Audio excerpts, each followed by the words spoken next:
Sometimes comedy and tragedy go hand in hand. Here's the top 5 tragedies to hit SNL. I'm Mel Z. I do deep dives into death, true crime, and weird pop culture stuff, so if you're a weirdo too, follow me. Charles Rocket was part of the 1980-81 cast, which is considered by many to be one of the worst and possibly even a cursed season. He famously said the F word on live TV and was fired. He went on to star in Hocus Pocus, the dad in Hocus Pocus, and the bad guy in Dumb and Dumber. He's very memorable from the 90s. Tragically, in 2005, he was found in a field near his house after unaliving himself in a very violent way by his own throat. Gilda Radner was one of the original cast members of Saturday Night Live. When she was diagnosed in the mid-80s with ovarian cancer, the news was shocking. And after years of struggling, in 1989, she finally passed away at only 42 years old. Her loss was devastating for comedy fans.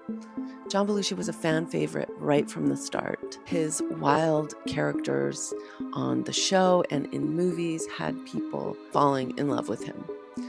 So when on March 5th, 1982, he was found dead of an overdose at the Chateau Marmont, the comedy world was devastated. The last 2 people to see him alive were Robin Williams and Robert De Niro. The other person he had been with the night before, Kathy Smith, later admitted to injecting him with the drugs that killed him and was convicted of manslaughter. John Belushi was only 33 when he died. This one bothers me. Chris Farley is one of the most beloved cast members of all time.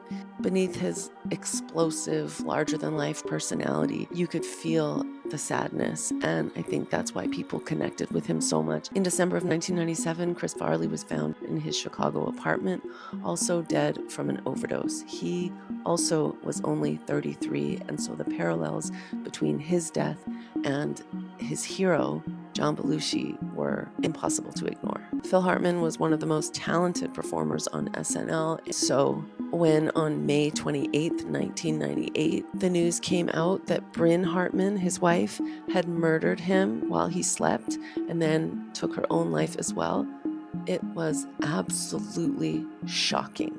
Bryn had long been struggling with addiction issues and mental health issues as well.